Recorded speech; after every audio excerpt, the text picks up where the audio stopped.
y'all. Welcome to Where is the Love? What's good people? I am one of the hosts. I am Stephanie Hockenholm. And I am Adisa Malik, formerly known as Gene Williams. Good to see y'all. Peace and love. We're excited to be back. So, today we're going to be talking about learning to receive love without fear and what happens when love is offered, but your body expects harm. So, go ahead and welcome him in, Gene. Hey, hey. So, so why is love so hard to receive? So welcome back to, as she said, welcome back to Where's the Love? Today we're talking about something many people don't know how to name. Why love feels uncomfortable after trauma. Uh, why kindness can feel suspicious. And why some people pull away not because they don't want love, but because they've never felt safe receiving it. And feeling safe in a relationship is a major thing. So, for a lot of people, love came with conditions, affection followed by withdrawal, praise followed by criticism. So, the nervous system learned love doesn't last, which means when healthy love shows up, the body braces instead of opens.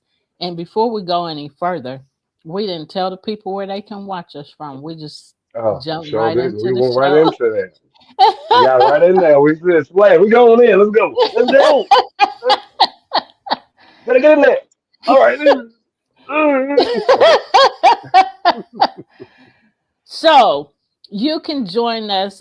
You can join us in a number of places. You can join us on YouTube channels, Love Misunderstood Institute or Premier Fitness 0210. You can also watch us on Roku. We're on TV right now. Roku and Amazon Fire. No, Amazon Fire. Is that right? Yes. It's been Yes. so doggone long. Roku and Amazon Fire. Ooh, we shame, shame, shame. VOD TV. Shame. Shame. Shame. I don't want to go to Mexico no more. More. More. Is a bit. Oh, sorry. So when you go to Roku or Amazon Fire, all you have to do is search PODTV space LIVE, and you can watch us live only while we're airing the show or if it's a replay. So welcome, and watch us on TV. Um, and I don't have nothing else to say. Just welcome and thank you for joining us. Yeah. So let's move forward with this conversation. Again, For if you sure. didn't catch the first part, we're talking about why love is hard to receive and then learning to receive love without fear. So let's move forward. Right. So yeah, it is difficult, especially after like a traumatic relationship where there's, intentional love bombing and things of that nature, where they shower you with love and affection and attention until they get what they want, and then they withdraw that attention and energy uh, because now they got what they wanted. So now you're in their web. Uh, it's a very unfortunate part of relationships with a person with narcissistic uh, personality disorder or just a manipulative person. Yep. So many people confuse intensity with love because intensity feels familiar, ups and downs, emotional highs and lows. But healthy love is consistent, predictable, and that can feel boring or even scary at first. I actually had a conversation with Danica the other day about boring. Now we weren't talking about it in this context, but I mean in a relationship, being able to uh, rest in knowing that this person is consistent and solid, you know, like that is a beautiful thing. It's unfortunate that we've been taught that drama and trauma and chaos is how love is supposed to look. It doesn't have to look like that. Real love is actually peaceful. Right. You can be yourself wholeheartedly, be loved unconditionally, you know. I mean, obviously with boundaries, because I mean, if you mess up too many times on the same thing, we got an issue, player. We Right. got an issue. And so But I want to go ahead. go ahead. No, you No, go ahead. go. I'm So done. Go ahead. I just wanted to say that love can be scary because of all the things that you experience, and some of what you just touched on. If it's not honesty, if it's not an honest relationship, a true relationship, no matter what kind of relationship it doesn't have to just be an intimate relationship. It can be with family members or coworkers or neighbors, um, Right. anybody. you know um, Love is fine until you do something or say something that I can't trust you. Now I gotta watch you. I feel Right. like I gotta watch you because I don't know how you come in. If you come in with honesty and truth, or if you come in with falsehood and lies. So now that's how I'm gonna be looking at you. But real love is peaceful. You said that real love feels peaceful. It feels there's balance. We know how to balance real love. And if we're thinking about, I've been watching Jesus of Nazareth all day, and before we got on here, I, well, for some hours, I looked to see how long it was. It came on at 10:30 this morning, not going off till 6 this evening. I was Oh like, wow. wow. Yeah. And A I've whole been work watching day. it for a couple, yeah, I've been watching it for a couple hours. But anyway, I forgot why I pointed that out, but real love is peaceful. It's you are treating others the way you want to be treated. Right. Um, and if are mad or angry about something, and the way you respond to somebody or the way you react, um, the are different. You respond, not lashing out at people. You pause and take the time to respond, in a peaceful way, not in a way to attack you, not in a way to make you feel bad or make you feel ashamed or make you feel guilty. And I just shared this in a daycare training on Friday. Some of what I just said, it's we when we really care about each other, we don't have to watch out, be on watch or on guard because I don't know how you coming, And if you do come to me in a way, if you react to me, um, to what I'm doing, you're gonna yell at me or cuss me out or make me feel ashamed or make me feel guilty. And when you do all that, I'm not talking. I'm not talking to you. I can't trust you.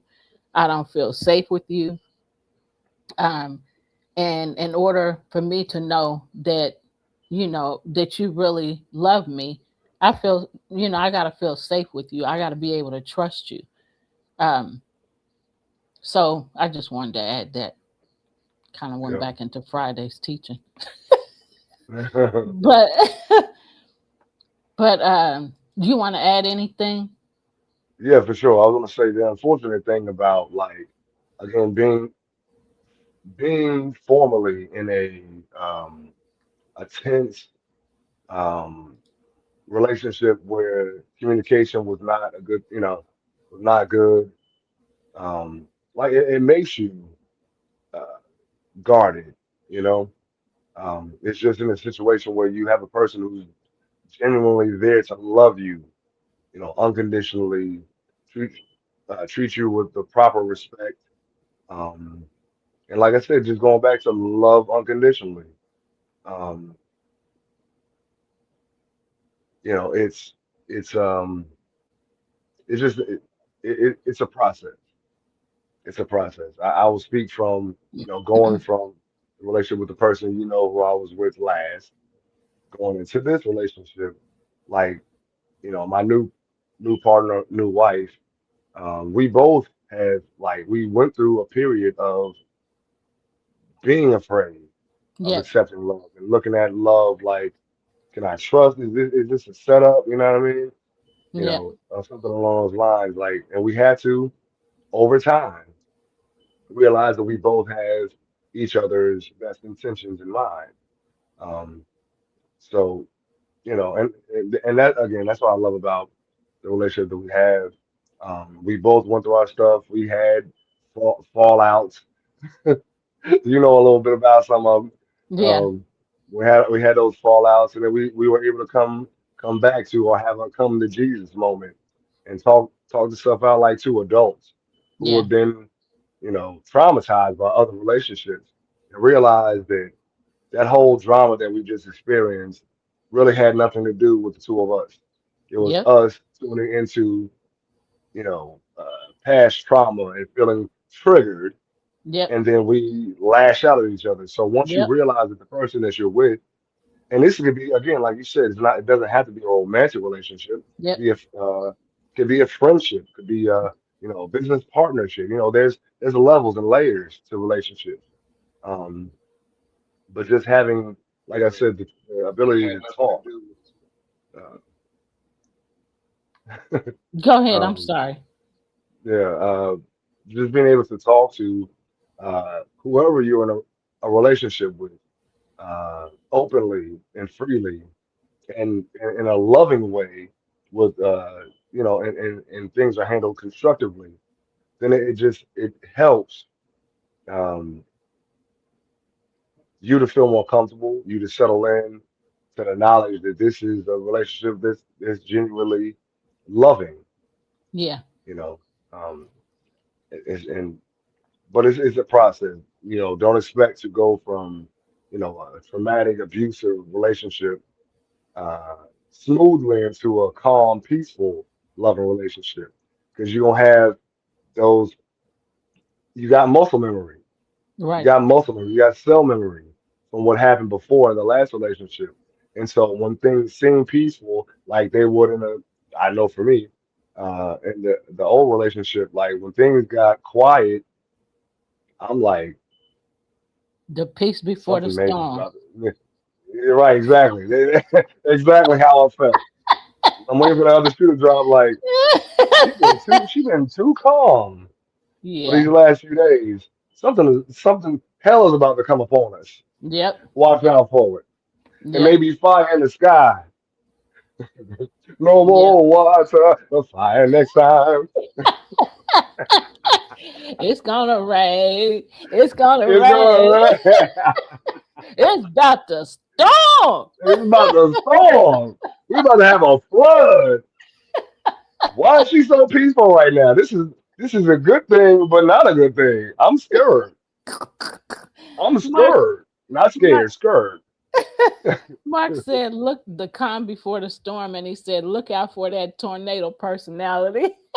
I'm telling you, be a So, whole Tasmanian devil type thing. so I Anyway, want to make a comment about some of the things that you said. So, like your current relationship, when you come out of a relationship like the one you came out of, coming into the one that you did, both of y'all brought baggage. Both of y'all brought pain. Both of y'all brought yep, trauma. Um, yep, and thanks be to God, y'all, started recognizing what was happening. I'm triggered, and so I'm. You don't even really know, what you just did to me. hmm Brought back my past, and right, so I'm lashing out at you and attacking you because of something that happened before you. right, And so to be able to sit down and to talk about that and look at it, and some of the shows you shared, how y'all are able to talk about things, and okay, well, I I know you need peace right now, or maybe not saying peace. I know you need time right now, so I'm here for you. When right, you need me. So, and just backing off and giving that person the space. So, right, I'm really thankful that y'all have learned how to do that, and that's something that we all have to learn how to do in relationships in order to move forward. We can't right, move forward carrying that baggage, and we're going to bring baggage because it's just a part of us. But it's right. being aware that's what's happening, I'm triggered because I brought baggage, because this used to happen in the last relationship or in another relationship, and it really hurt, and I never did get healed from that. So here I am bringing this to you, and you have no idea, what you just said or what you just did. Um, Yeah. and so it's great to hear, hey, we take time to, and sometimes you might not always think that way, but then because you walk in together, you know how to remind each other at least, hey, um, you know, whatever This you ain't need to that. say or what, right. This ain't And that. right. And so to be able to move forward from that point, right? Because then at that point, you like, hey, I'm bringing it to your attention what you're doing or what you just did or what you just said. So now Right. that I brought it to your attention, what you gonna do with it? And Yep. so that's really big because you're helping that person to acknowledge, you know, what they did or what they said, and Right. to get, let's, we off track, let's get it back together, because we ain't going in the same direction, we going in separate directions right now. Right. um you want to add something? No, I mean, like I agree. Just the loving reminders that, like I said, this ain't that, but more in detail. Like, I understand that you're triggered by. I apologize that I triggered you. It was not intentional. Um, and what you experience with the other person is not what you're experiencing now. You may feel like you are, but what I mean, just like having the ability to sit down and again talk about, where you are, what you feel, why you feel the way you feel, and then coming to a resolve, like understanding, okay, yeah, it may have felt like that thing that I experienced before, but it wasn't that. Right. But it did trigger me, and Yep. having that recognition, which means to re-know. The word recognize is recognize. You Yep. know, so again is the prefix, and cognize is to know. So Yeah. re-knowing that this is why I feel this way or why this triggered me this way. Reminding your partner or whoever it is that this is why, and then you are able to be like, okay, you know what? Yeah, that had nothing to do with that other situation. Yep. So I apologize for my reaction, Right. and then, and That's man, I'm telling big. you, yeah, that's That's big. major. Yep. And being able to do that, just like I messed up. I messed up. I felt something that I felt was true in the moment. Like there's something that I hear a lot that I don't agree with. Perception is reality. I don't believe that at all. Like you may perceive something to be true, but if it's not true, it's not true. To me, there's factual and then how you feel. Now, you may feel something and it may make it real to you, but it's not the reality of the whole. Yeah. Um, and we get caught up on how you perceive something to be truth. Just because you perceive it to be truth, it's like you could see. Oh, I'm giving a hilarious analogy. Um, did you see the niggas post about the possum in the house? Uh-uh. Uh-uh. Was it really a So possum in the house? yeah, yeah, yeah. There's a possum in the house. So I was getting ready for work, and and so I'm like I said, I'm getting ready for work, and I hear her screaming, "Oh my God, it's a rat!" And then I heard her voice. She was screaming and going the other way, and I'm like, "Babe, what's going on? Babe, what's up?" There's a rat! And I hear this going at a distance. She sounded like Kevin McAllister from Home Alone. So she was like, "It's a big rat! It's a big rat!" I came out the room and I was standing in the area where this possum was, and I didn't see it. And then I eventually, like, I walked up the hallway and came back and I saw it in the corner, and I was like, "That's a baby. That's a baby." And it was so cute. It's a little cute possum. So What in maybe the this is my. world? Ain't I none of love them animals. cute. Okay. No, this one was he was cute. So anyway, I saw him and I like kind of led it to the living room and then picked her up with a towel and took it outside. But the perception was that it was a huge rat. And when I got it, it was a little bitty. I mean, it was like about this big with a long tail, you know, and it was cute. And the little thing hissed at me, and I was like, "Man, I'll beat you down. Calm yourself down." He's like, "I was like, go this way." And I pointed to the possum, and then went towards the door. What in the you animal whisperer? But going back to what I said, though, her perception was it was a huge rat, and she would not come back to tell me what was going on. So I had to figure out in the moment what was going on. But we perceive things as like when it comes to trauma in relationship, we perceive things to be bigger than they really are. We suffer more in our thoughts than Yeah, in reality. You know, how we judge, how we perceive the situation. yeah. Um, and so coming to the realization, what's she doing with my money? Sorry. Oh But Lord. yeah, so we perceive things to be bigger than they are, and we suffer because of our perception of a thing, as Yeah, opposed to what's really happening. The yeah, suffering is all in the mind. yeah. Oh, You know, that's scary. with the possum, Yeah. Mm-mm. he was So cute. He was really cute. ain't nothing about the even the thought of it cute. If you see a But baby I'm now, like glad. grown, they ugly as hell. I mean, they ugly. I know. I They deep seen one. country ugly. I was at Daddy's house one time years ago, and I Yeah. think I was with Chris. But anyway, there was one on the walking on the um.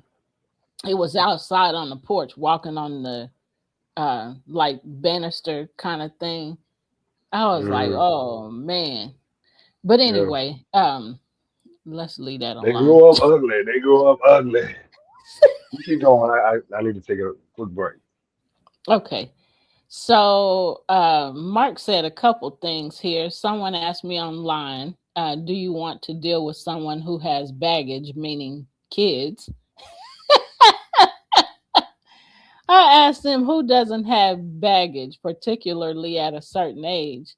Everybody don't have kids, Mark. You know that. If not kid baggage, at least personality baggage. People definitely have personality baggage.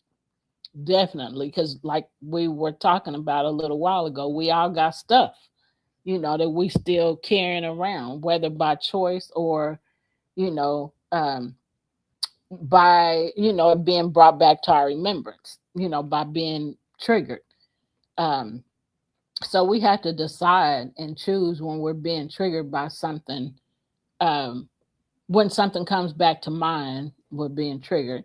What are we gonna do with it? Are we gonna get angry and lash out at the person that didn't cause the injury, or are we have a choice to stop and pause, before responding. So when we react, then that person, the other person more than likely is going to react to our reactions. And then, like I said earlier, it doesn't create an atmosphere of trust, or what's the other word? I What you know want he's to say? dealing with the whole notion of his gardening and everything else or whatever he's getting done in his yard. But I was actually going to tease you because I don't know if you saw the next thing, but I said even Adisa's dog is a form of baggage. Sure, don't tell her that I said that because I know that that dog listens. I know that dog has got human emotions. I'm convinced that she understands and speaks human.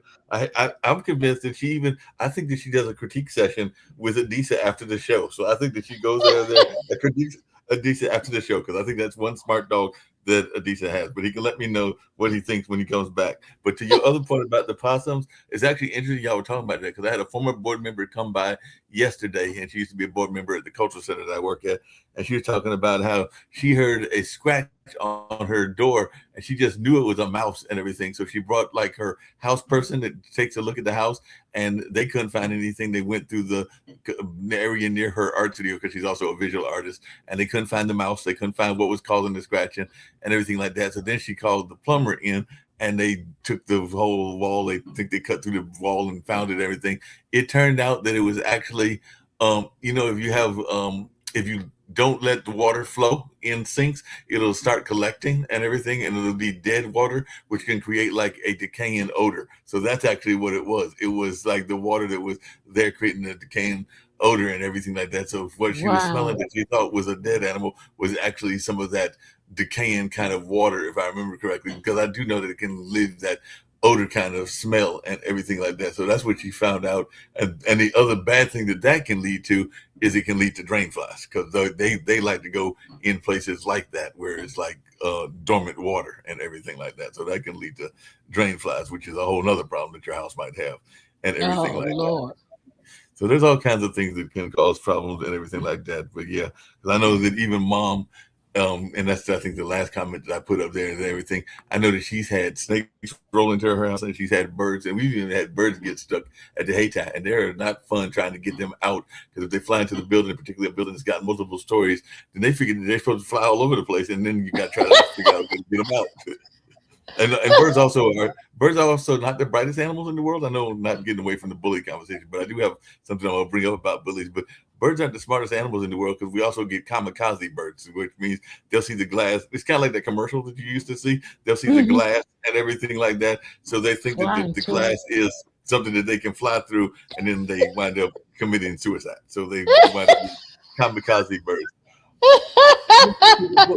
While Adisa taking a break, coming back to the bully conversation, I saw something this morning that had me thinking about this and everything along those lines. There was a gentleman, they're doing some construction near our bus terminal. So there was like a piece of wood or piece of pipe, and it looked like it was a very sturdy piece of pipe and everything like that. And I'm thinking this guy might have been partially homeless or partially like in that kind of space and everything. So he actually picked it up, saw that it had some weight to it and everything like that. He's like, yeah, I'm gonna keep this and everything like that. So I think he was thinking that this would be a good weapon of protection should he be getting bullied by some of the people that might be trying to hassle him because he's in a vulnerable position because he's like in that whole Yeah. position of possibly being homeless and everything like that. But I was just laughing because I heard him and his buddy and he picked it up and it was like real solid. He's like, oh yeah, this is solid. I can go up somebody's head with this. So the whole animal thing, I mean the birds, the snakes, the possums, the raccoons and mice and all of that stuff, that I mean some people might like them and some might not.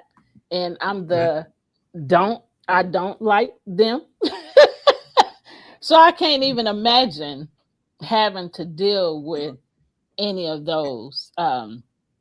But did You could you you can deal with turtles. I told you before. My dad is an avid turtle collector. He's had everything from uh like the big tortoises, and that was Daisy. I mean, not Daisy, Buttercup, which is a weird name for a turtle, but that was his turtle, Buttercup. That was a land tortoise, but he's also had like little small um like pocket turtles and everything like that. So dad has been into turtles for a year. He now has a totem image that's like a statue called Bamboo the turtle. So it's not a real turtle, but it's a fake turtle that goes with him on trips, and he makes whole cartoons about Bamboo the turtle and everything like that. But he has some, I think he still has some real living turtles as well. But he's always had a affinity for turtles, and I know some others that have had affinities for other small animals like hamsters and gerbils and stuff like that. But you're just saying that you're not. If it's not no a dog or maybe even a cat, you're not much of a pet person at all. You right. just I want it to be a dog. If it's mine, I want it to be a dog. Now I can deal with cats better than I used to be able to. Um, but my preference is dogs. gotcha, but not And trying to do any of the specialty animals like turtles no, or no, I don't need none of that.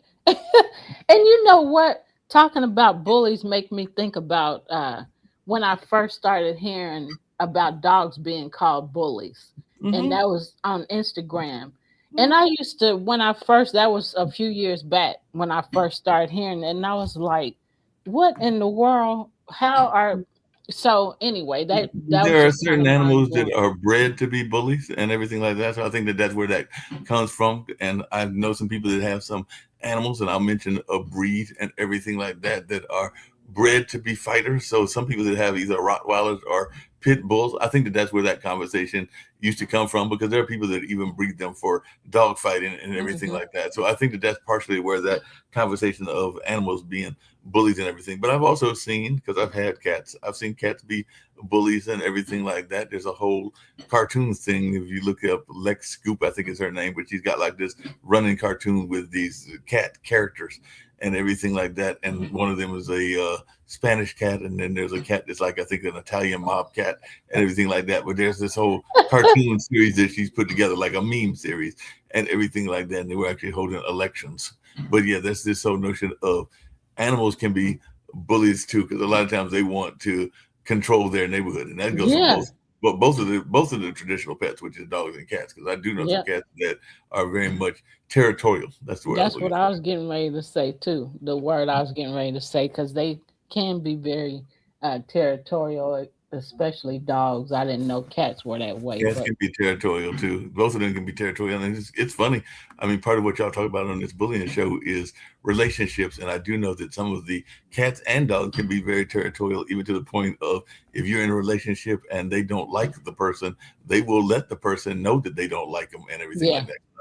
I've had some friends of mine that were. It was very clear that either their dog or their cat did not like the person that they were trying to talk to, and they kind of I was joking about it with a diss and everything, but they did kind of like come up with this idea of I don't like that person, so they got to go because I yeah. this is my house too, so they got to go. And I have seen that happen too. So, and even little kids, Hmm. they smart enough to know when somebody ain't cool. Right? This ain't a good person. And so you No, might not know that until later or find that out until later. Oh, that's why they were doing this, around this person because they didn't like them. Um, no. or that person actually shows themselves, and then you're like, oh, I see. That's why my dog or cat, didn't like them or didn't Well, want like them you around. said, or even young children and teenagers and everything can pick up on people's. Friend of mine calls it energy and everything like that, Yeah, but they can pick up on that energy, and sometimes they don't like that energy, and they will squash whatever that negative energy is very quickly and everything like that. So yeah, I've seen that in my own relationships as well as relationships with that friends of mine have had. So yeah, kids can be very in tune and everything like that yep, because I mean, and I think that we even become in tune with them because I don't know how you were with your children when they were youngsters and everything like that, but I do know some parents that are were judgmental of their kids, significant others, and everything like that. I'm very curious to see what is going to happen next year because I don't know that he's had many dates. I'm sure he's had some, but I just don't know what the extent of them was. I'm close to my nephews. I'm not close enough to be in their business in that way and everything. But I do know that my yeah. oldest nephew, I've only got two, will be going off to college. He'll be actually going to Greensboro, which is a town near us and everything. So I'm really curious to see both what my brother and what my not so much my mother, their grandmother, but what my brother and their mother does in the sense of keeping an eye on who they are dating, even though they're going to be independent as college kids and everything like that. And if they bring somebody to the house as a date on, say, next Thanksgiving, but that might be a little bit too soon. But let's say next Thanksgiving or next Christmas, I'll be curious to see what the family reaction is and everything like that. Because I do know that sometimes parents will be judgmental. We were talking about judgmental earlier, and sometimes parents will be judgmental, and you might have been judgmental with your kids as well. But this will be the first time that they would have gone off because I don't remember them going off to camps that I remember and everything like that. So it'll be interesting to see how this college experience works out and if he gets in the dating lane, what my brother and my former sister-in-law's attitudes are. Yeah, you're right. Parents can be judgmental as well. I tend to, um, and I'm like this with everybody though. Um, Mhm. I tend to, I, want I have a relationship with anybody, Yeah. um, and so I'm okay with the relationship until I see, like I said earlier, something happen or you say something crazy or do something crazy, then I'm like, okay, let me just watch before I get in the full judgmental mode because, I can give this. you two, because I can give you two examples on my own life and everything. I know that there was a woman, speaking of bullying, that brought her past relationships into my relationship and everything like this. And this was decades ago, but I do remember that she brought some of that past judgment. And I think I've mentioned it on your show before, where it was the point that when we broke up, because she was thinking that I was looking at other people, even though I wasn't, and I was Yeah. in a public job just like I am now and everything. So I remember one time she literally told me to go back in the back and to go into a back office, which was our education office. And I, being naive, went ahead and did that. I think it might have been in my 30s, and maybe even, I don't think I was 40s at the time, but I went ahead and did that and everything like that. But I just remember one visiting mom, and she was living in Winston-Salem at the time, and she noticed that I was literally, I think we were going to like Lowe's or one of them kind of stores, and she noticed that I was literally looking at the ground because she had done that much of a number on me and everything like that, that I didn't realize that how much in my head that she had got. So mom was like, "Why are you looking at the ground?" And that's when I realized what I was doing, and we had a nice, heartful conversation about that relationship and the toxicity of that relationship. And it didn't, and it wasn't that long a relationship. It was probably less than a year in that particular case, but just in that less than a year period, they did a number on my head and everything like that that mom recognized. And this was probably some 25 years ago and everything like that. And a more recent one that I talked about even on another friend's podcast is I had somebody that was a little bit bold, because bullies can also be bold and everything like that. So she had come to visit. I want to say it's the house that mom lives in now and everything like that. And she was laying claim to our family property even before I had put a wedding ring or thoughts of a wedding ring on her hand and everything like that. So I remember she had made a comment in mom's earshot. I think we were looking at pictures and everything like that. And she's like, "This is going to be ours one day." And I think mom was looking like, "You haven't even proposed to this girl and you still trying to figure out if you like her." And she's laying claim to our property and everything like that. Because she's like, "This is going to be ours one day." Not realizing that, I mean, I do have a younger brother. Mom's got other family members, including sisters. So there was no guarantee, because I'm sure I could find it if I wanted to, what's in the will, but there's no guarantee that I even have the house in the will. But she was Right. going to make that judgment before even knowing whether that was even the case or not. Because mom may have it where I get that, because yeah, mom's got that house. I think she's got some other property, and she definitely has other things that are of value. So there's no guarantee that the house is even going to be mine to be had. But she was going to make that claim on it even before uh, we had established us being a relationship. That's sad. So I was in a relationship similar to, and so I've heard you share both of those stories Mhm. about those relationships. And I was in a relationship after my kid's daddy, my Mhm. first husband. I was in a relationship and he was abusive like that. And I didn't know, what it was. And I hadn't been in a relationship like that. So it was just weird. But I mean, we would go places and I was looking down all the time Mhm. because, when we would get back home, he wouldn't say anything to me in public. But like we went clubbing quite a bit, and he was a DJ uh, too. And so we would go back home and he would push me. And Mhm. he would push me hard, as Mhm. soon as we got out of the vehicle, push me hard enough to where I would fall. Mhm. And then so one I'm getting up and he's up on me again, pushing me down again. And so that's something that he did, because he was so insecure. Mhm. Um, and he even did it. He was living with his mom. Mhm. And he even did it at her house, one time we were out in the front yard.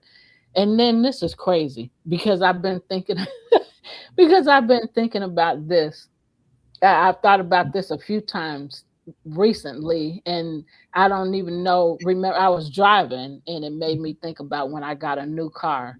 Um, and I got the car, and he was jealous because I got the new car, and he used to have a Firebird, Okay. but he ended up losing his car, and so I got a new car after that. And once I got the new car, then he was driving and I'm in the passenger side, and I don't even remember what he said, but we were sitting there at the light and some cars were coming from the other direction, and he pulled out there in front of the car that was coming toward us. So, it was coming sideways toward us.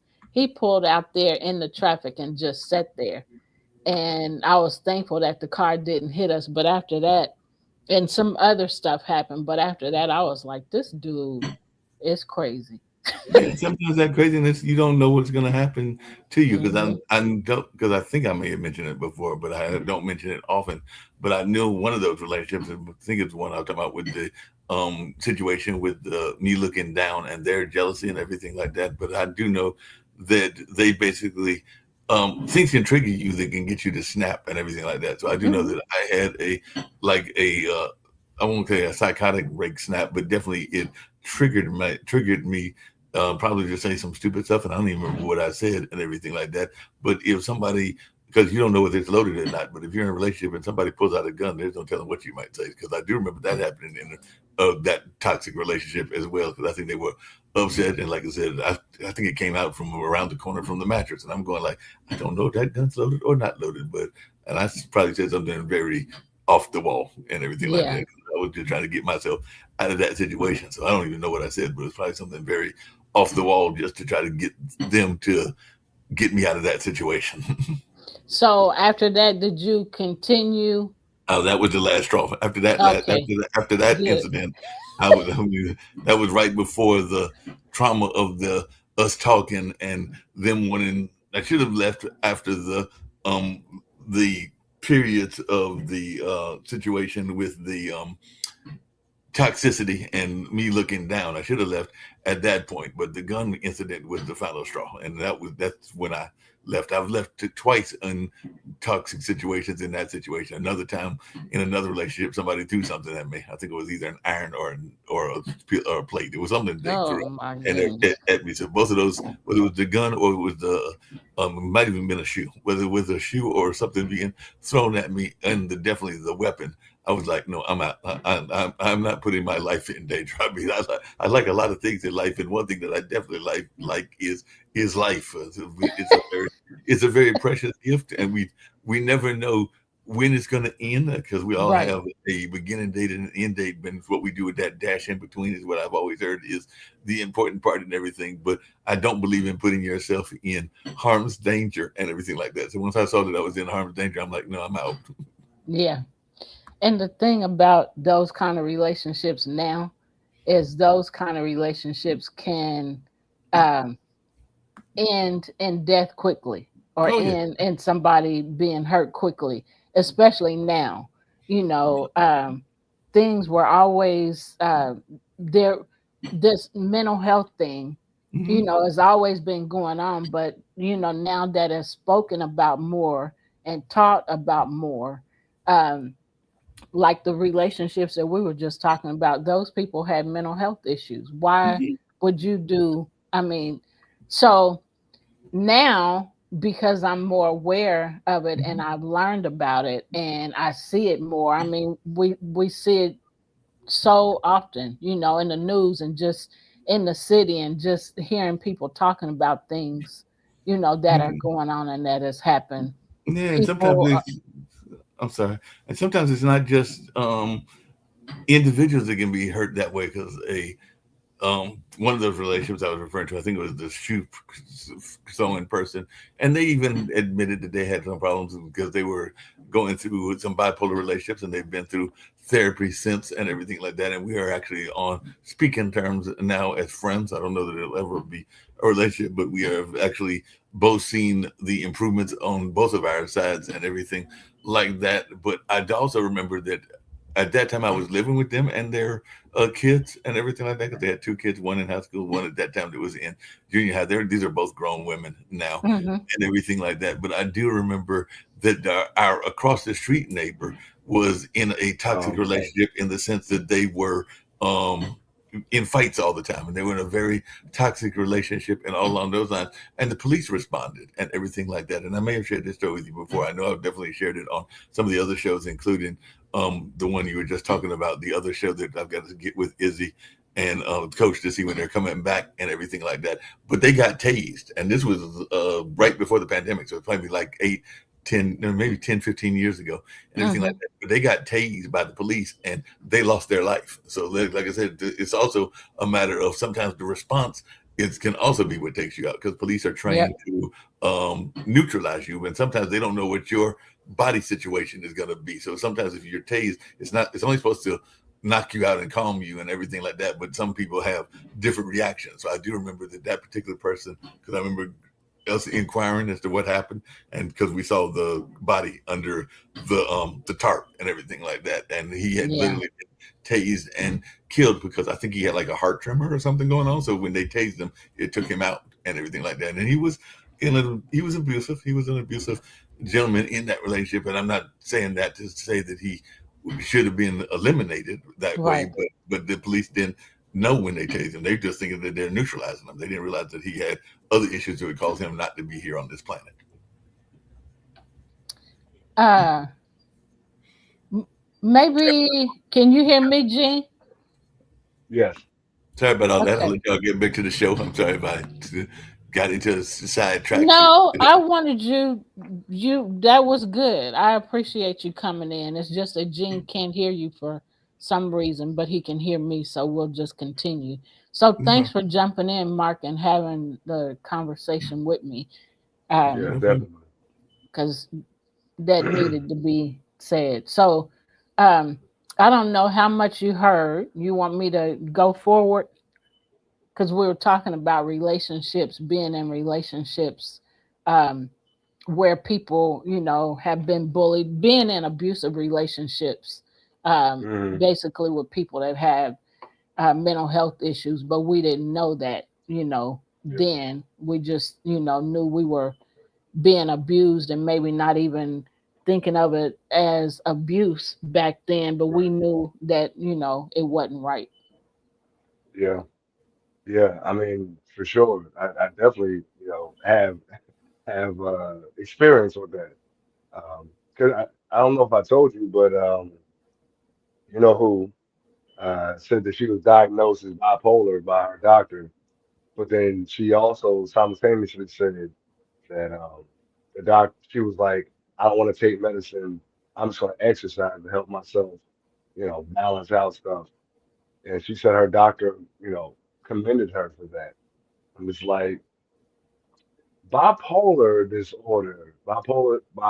mania disorder is not uh, solved or done away with by exercise. It Right. helps.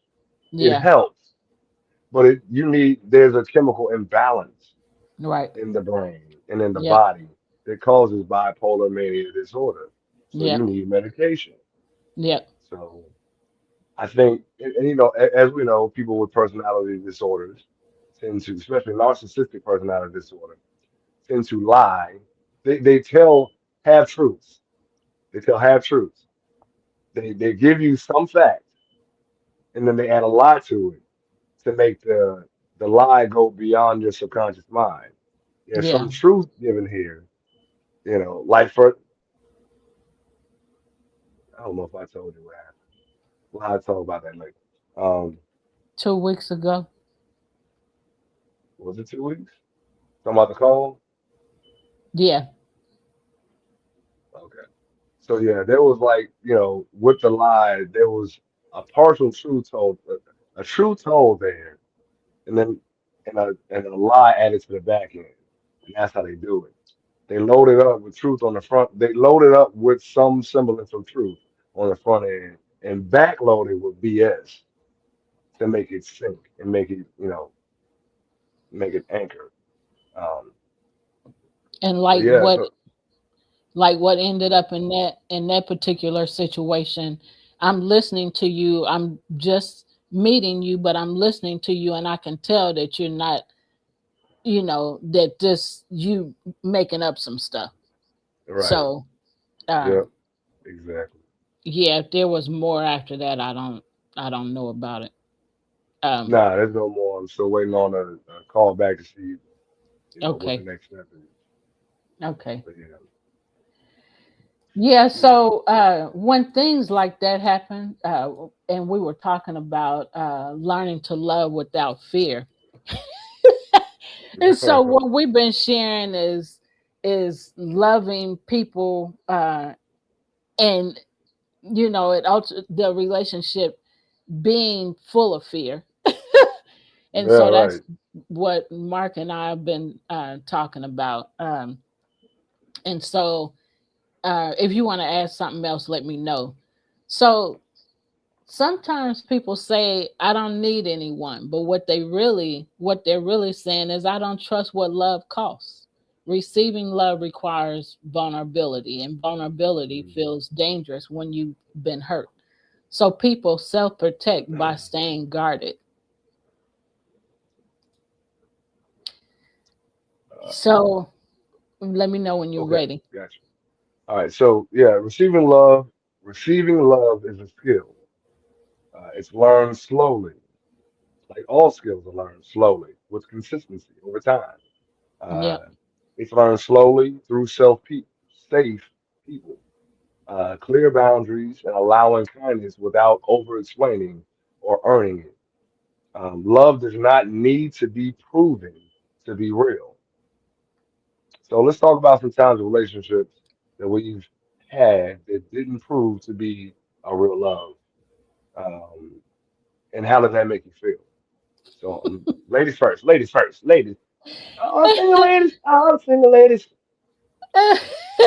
So like in what I shared about the relationship that I was in, I wasn't safe. And what Mark shared, he wasn't safe, but we stayed in the relationship for whatever length of time we did after finding out, that the relationship, wasn't safe, or we left, um, Yes, ma'am. depending on what actually happened, the extreme to what happened. So it's so hard to believe that love is real when things, like when real love comes after that. And so going back to the beginning of the conversation, talking about, you know, um, you and Danica, for example, and the things that y'all experienced in the past, and then coming together and then having to learn how to decipher, you know, um, things that were happening. And okay, this didn't really happen because of you. I'm just triggered because of, something, in the past. Right. It's really hard to love, but then something that I want to say that she said to me one time, uh and it was said to me a few weeks ago when I was traveling, Hmm. and I don't remember the whole thing, but I just remember her saying these words. She said, "Oh, he's easy to love." And so Yeah. somebody said that to me. Yeah. We were talking, having a conversation, and they said, "Oh, you're easy to love." And I was like, wow. And so it took me back to hearing Danica say that, about you, because Yeah. I never heard nobody say that before. But I was Right. like, man, just even saying it now, just thinking about where Yeah. we've been, and where we are now, Right. in our minds. From the experiences that we've had, we're more at peace, and we, are, even if people don't, accept us or don't want to have anything to do with us, it's hard, but it's not as hard as it was because we've grown in this thing, and we're Yeah. like, well, I love me, you know. Right. I might not, still fully believe that I'm easy to love, but I'm getting there. I'm well on my Right. way. Yeah. Yeah. Because I will admit that like hearing that I'm easy to love, and then the BS that I went through in the last relationship, like Yeah. it feels hard to believe. Yeah. Like my immediate thought is then why have I been through so much ish with Yep. people? You Yep. know, like I love unconditionally. I'm a 100%, either 0 or 100. There's no Yep. middle ground for me. I'm Yep. all in with you, or I'm all out with you. Yep. So hearing that, I'm easy to love, like yeah, even past relationships, I never felt like that. So like Yeah. maybe I was difficult, too intense, too, I required too much or whatever, um, from my partner. So hearing that I'm easy to love is a blessing. That I still have to like have to believe within myself. Cause she tells me that often. I tell her every once in a while, like, thank you for loving me unconditionally. Yep. She be like, baby, you're easy to love. Yep. And immediately I'm like, I don't believe that. I couldn't be too easy And to that's the love. problem. That's the Right. Yeah. problem. We don't Yeah. believe it ourselves, you Yeah. know. So we're going to get there though. Because Yeah. when I Right. heard Right. those words, like I said, it just took me right back to hearing Danica say that about you, because that was the first time. And Yeah. then the second time to hear it, About said yourself. about me, I was like, Yeah. wow. And so I was experiencing a lot of love, understanding a lot of love, on that last Yeah. trip. And Yeah. so, I really understood that the people that I was with, they really loved me. And I Yeah. really, the ministry team. And then I Yeah. really understood that God loves me. I mean, Yeah.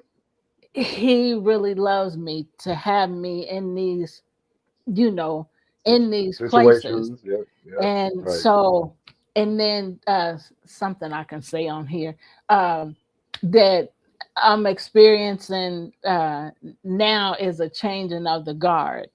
And to hear Mm. those words this week, and then to see the things that I'm going through and the things that I'm experiencing and how I'm not freaking out, like I used to. I used to freak out when certain things was like what's been happening in my life is going on.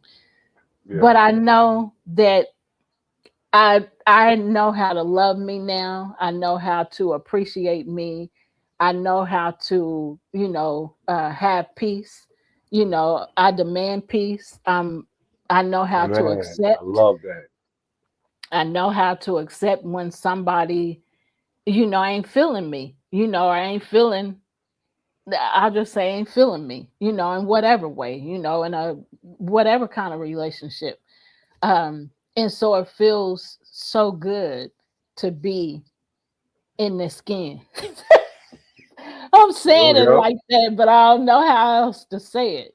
It just feels great. So to be able to be loved and to hear, I love you, and to know that, this person or these people, or, Right. like I said, that God really loves me. It's like, I mean, it just takes that sadness of the desire to be wanted Yeah. away. Yep. I am wanted. It might not be by you and you and you and you and you, Right. but Right. I'm fine. Yeah. Yeah. So, Yeah. and I put, go ahead. I was just gonna say it's a beautiful thing to be truly loved unconditionally and accepted unconditionally. You Yep. know, um, that's man, like that is I can't even really explain it the way I want to. It's like it lifts a load off of you. Like I am somebody. I am Right. important. I am smart. Right. Hey, The feel. Pamela. We Hey, love hey, you too, honey bun. She said she miss us. We miss you too. man, miss you too. Hell yeah. Man, it is difficult to come to terms with that, but it's a blessing that is like the next goal to accept that you are easy to love and Yeah. continue being the high vibrational, loving, supportive, authentic, genuine person that you are. Yep. I tell people all the time, man, like I've come to terms with a certain thing about myself. Like I'm who I am. I I don't have the capacity anymore. Yeah, we miss you too. I don't have the capacity to fake or perform to Right. be acceptable by people. Right. And sometimes that feels lonely. Yeah. because you feel like you have to be on guard. You know, you're so used to being crapped on Yep. that you look at everybody like, okay, I'm gonna do this, but how you gonna react? You know what I mean? So it's a process, and I think we should always, like they say in the streets, keep your head on the swivel. Yep. Like do that relationally, do that, with business. Um, it's important that that you stay vigilant about protecting your own heart, your own Yep. peace of mind, Yep. because ain't nobody gonna do that for you.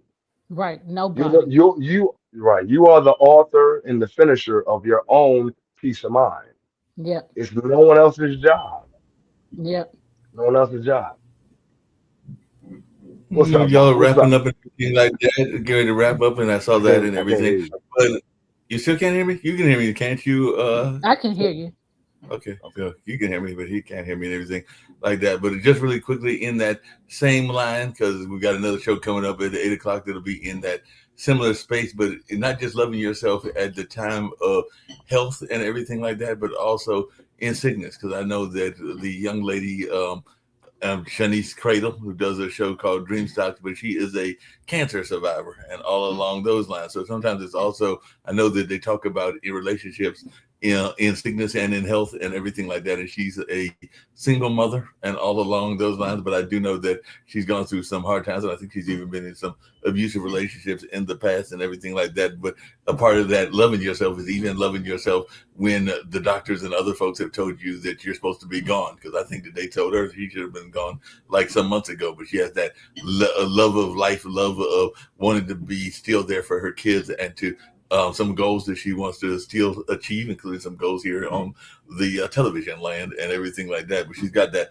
positive attitude, and that's an important part of the whole conversation, even when fighting against bullies and everything. That's that line as well. So I know that her show will be coming up at 8 o'clock. She actually just sent me a new episode and everything like that. But yeah, I do know that that's a conversation that even she brings up because whether it's new relationships or whether it's old relationships, they have to understand that they are getting the whole her, meaning they're getting the whole person that is this lovely woman and everything. But they also have to realize that they are dealing with somebody that has ailments. I mean, I can say the same thing about my younger brother who's got MS and everything like that. So a lot of times people are not willing to deal with that, and sometimes you even wind up bringing. Speaking of baggage, past situations, because I know that even his now ex girlfriend and everything, she had never really gotten over her ex-husband and everything like that, which is part of the reason I think that they're not together anymore is because she was still coping with that loss and probably still had not fully healed from her past loss of her husband, even though that was several years ago, and she's been dating my brother for a number of years and everything like that. But yeah, I'm just saying that the part of that healing is also the health, because I know Gene's very much into the health space, but there's that health healing as well, which is very important also. Yep. Yep. So true. Thank you for sharing. Y'all, we are at the end of our show. And we will see y'all next Sunday at 5 p.m. Central Standard Time. Thank you for joining us. Thank you, Pamela, for joining us and for sharing. She said, "Love is the key that unlocks the soul." Right on. Show enough Hey, is. right on. Right. What All you right, y'all. said, what you said. All right, y'all. Take care. We send you peace.